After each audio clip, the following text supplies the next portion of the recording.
Right, guys, hope you're well. Welcome back for part 7 of the El Chapo build. So, if you remember yesterday, this is what we got so far. And it is sitting snug as you like. I'm using that word snug a lot because it's snug. So, I'm keen to get on with the next bit because this is going to be kind of a milestone. In knife making, you get little milestones about what things are going to look like the closer they get to form. Heat treat is a milestone as well, because that's the moment you turn a piece of soft steel into a piece of hardened usable steel, and certain parts of the shaping process are another, and this is going to be one of them, because we are now going to cut out the overall profile of the handle, which is it's my own take on a traditional kind of coffin style. So yeah, let's jibber jabber, more cut. Let's do this.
Alright, we're looking good. Let's test the fit up. Make sure everything is where we want it, as we left it.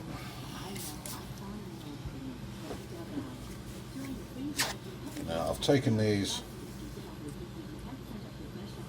profile here only to 220. I'll be finishing up and refining by hand.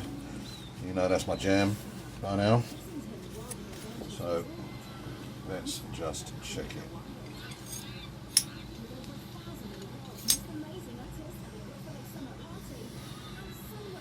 Alright, can we see? There we go, everything's airtight again. Now, you probably wouldn't have noticed from the video, but I was running the belts probably about a touch over half speed, because this stuff burns super quick. So I use fresh grits every time and run it nice and slow, took my time, measured everything up, everything's square, everything's parallel, everything is equal. So I am gonna take this off now, eyeball it again, and then I'm going to chamfer the edges.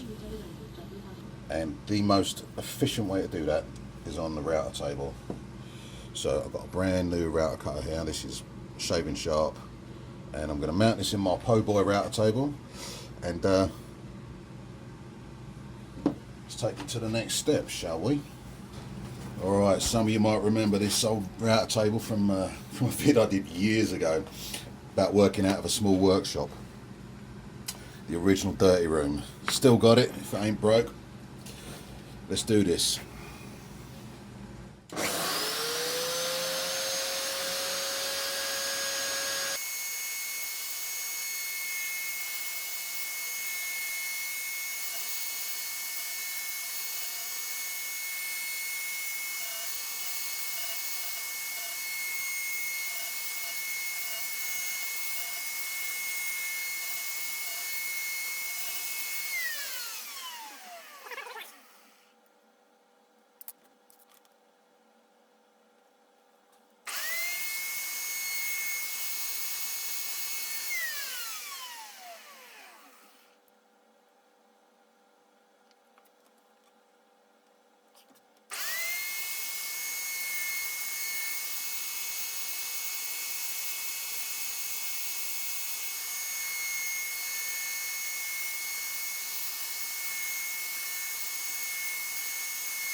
Alrighty, so this is what we got. This is bang on, exactly where I want it to be. Handy thing to have when you're using a router table is one of these depth gauge, or your height gauge, or your depth setting height gauge, whatever you want to call it. But this is what we're looking at. Router table is extremely handy in a knife making workshop. For obviously for setting octagonal handles like this, or you can use a radius router cutter for quick and easy contouring. Or even as a preliminary step to like full contouring. So yeah, now we've had another process. What do? Test fit up. You know how this works.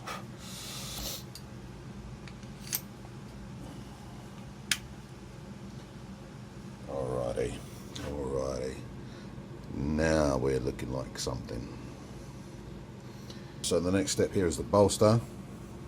Oh my word. Oh lordy. Oh, that feels nice. B, you're gonna love this. Yeah. Alright, okay, we are back at the mill. Now, there's a little bit of overhang there. And I want to get these so they feel the same. So I'm not going to use my caliper for this. What I'm going to do is I'm going to get some feeler gauges or slip gauges, whatever you want to call it, and I'm going to lay them on the underhang bit, and I'm going to measure them up until one side feels exactly the same as the other, and then I'm just going to skim that amount off. So we've got a 1/10 there.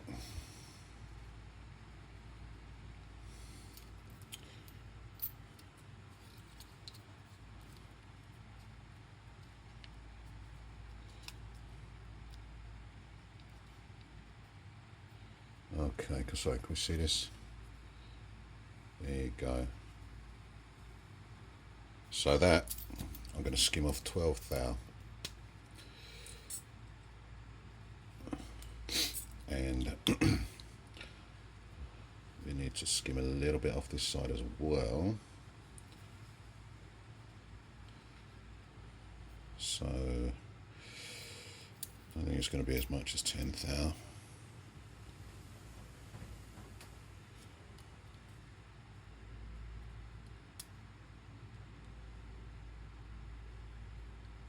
Yeah, we'll take 10th thou for that as well. So we got 10th thou to come off this side, 12th thou to come off that side, and then that will be where we want it to be.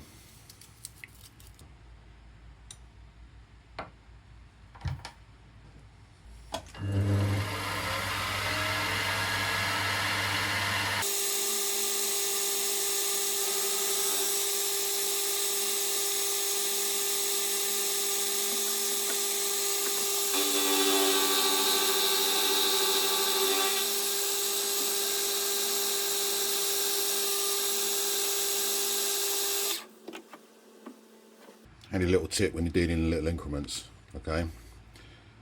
Dial in 12th thou. I mean, obviously it's for the UK or anybody working in metric. So the rest of the world, wink, press that, we got millimeters. So let's dial that down to 10th thou. Because my DRO on my quill is in mil, 0.25, wallop.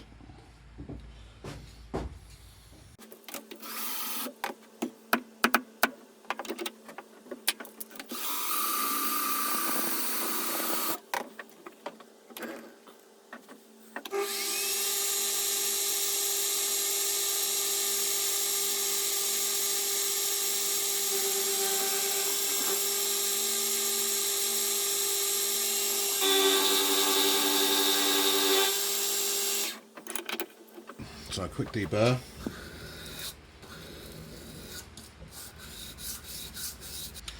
Mark it up before I forget.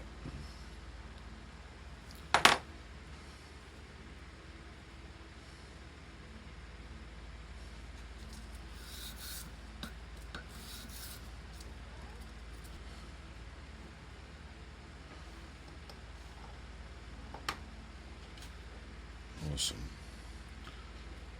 Wallop. Ooh, that feels good.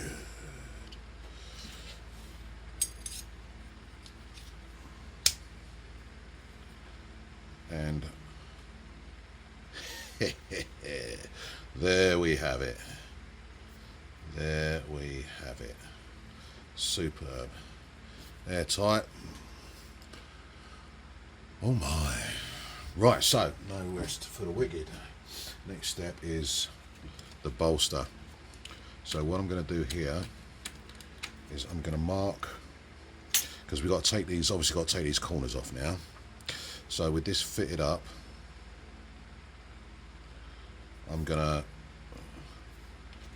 use these angles to scribe the bolster.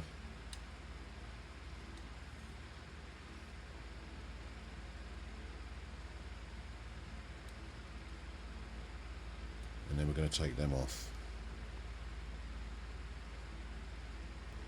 If you can see a little scribe, I don't know if you can, I don't know if it's going to focus on something so small.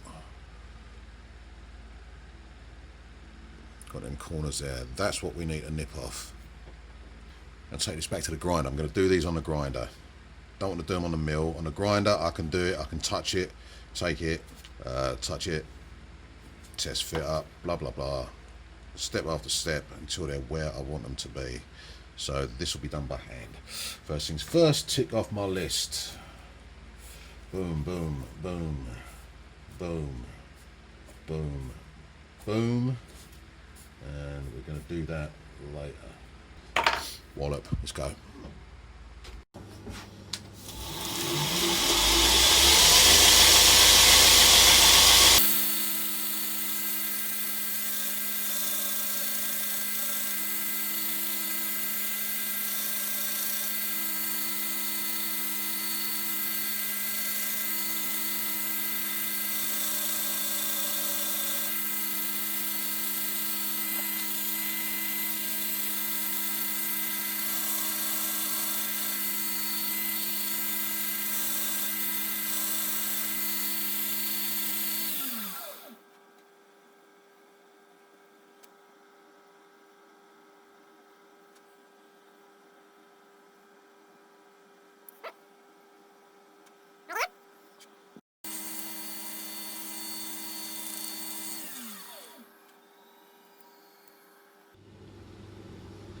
Okay.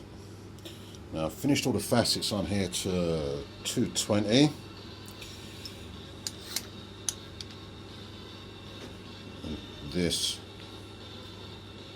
is what we're looking at right now. Now what I've done here is I've slightly undercut each facet on here, so that when I bring these chamfers down here, because obviously these have machining marks,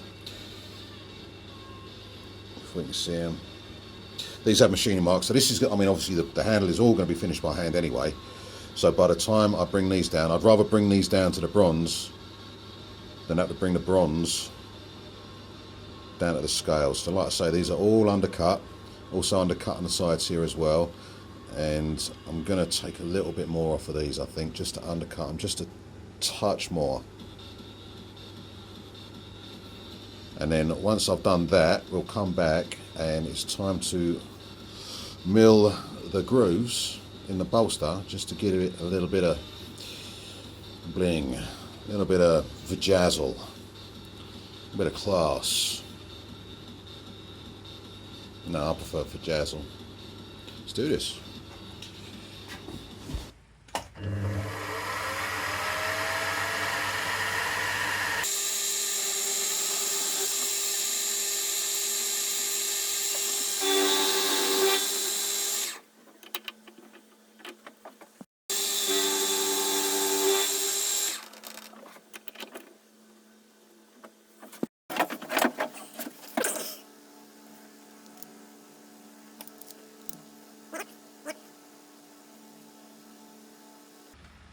A little gap crept in there. You can't have that. No sir. No. A little bit of crap on it.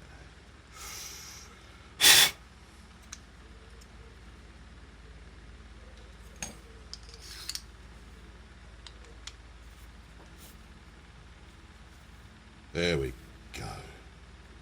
Ooh, put the frighteners up me for a second, that did. Right. I am going to mill the grooves on the bolster. We can see here where this is what we're looking at. And this is what I'm going to do to this. Now, I don't know what kind of bullnose bit I'm going to use, as in what size, because this is where it comes down to 2D CAD versus 3D aesthetics, and what you can see with your own eye. Now obviously with the locator pins here and the thinness of this wall here, I can't go any deeper than that. Where's my calipers? I can't go any deeper than say 2 mil.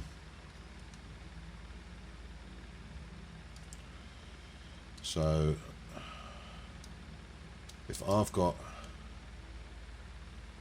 say a 6 mil bull nose and I'm only going down 2 mil, that's going to give me that kind of relief. Now that's doable. Right, what I'm going to do is I am going to sink one groove with a smaller bull nose. You know what I'm going to do? I'm going to get the bull nose cutters I've got and I'm going to eyeball it. Back in a moment.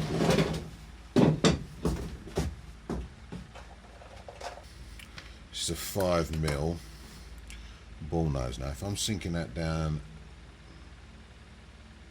say 1.5 mil, that'll give me quite a nice little groove. I've got a radius cutter there as well, a radius 10 mil, but I'm not going to use that.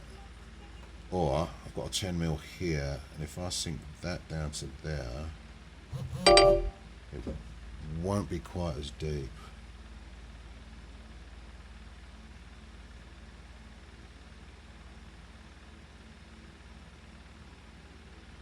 But it will give me more of the look that I'm after. And I'd rather have it a little bit wider than a little bit too deep, so I am going to use this. Yeah boy, that'll give me what I want.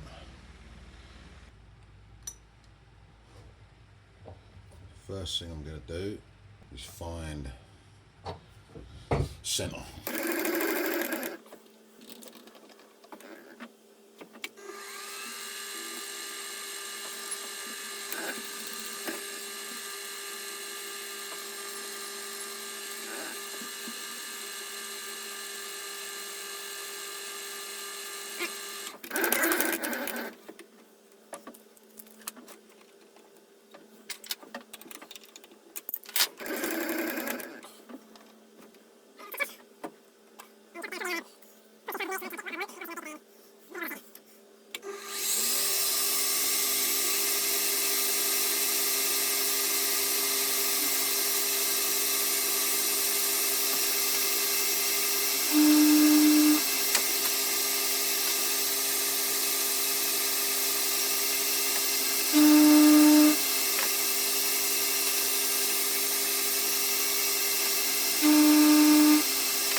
That's looking nice, that's looking good. I'm gonna make a note of that. Write everything down, everything. So we're taking that down to the 0.7 of a mil depth of cut. So I'm gonna wind that back up to 0.6. That will give me my straight cut, and then I can wind it down another 1/10 of a mil to give me a finishing cut.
So here's what we got.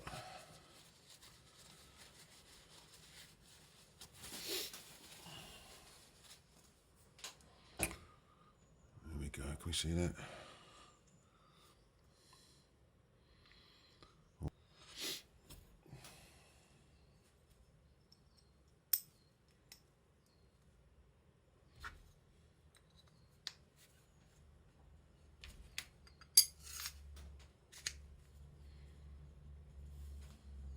All right, here we go. This is what we're looking at. Yeah, I'm not going to be keeping the bronze finish. No matter how polished it gets, it will always pick up a patina. Obviously not so much as copper, but that's okay because, like I say, this is not going to be the final finish for this. And once it's done, it'll all flow very nicely. So I'm going to leave that as it is now. I think we're going to call it a day. But let's just pop these in. Give you a little better idea of where we're at, what it's going to look like. And then tomorrow, we'll be working on the handguard. Hope you enjoyed the vid. Thanks for coming along, guys. And I will see you in the next one. Peace.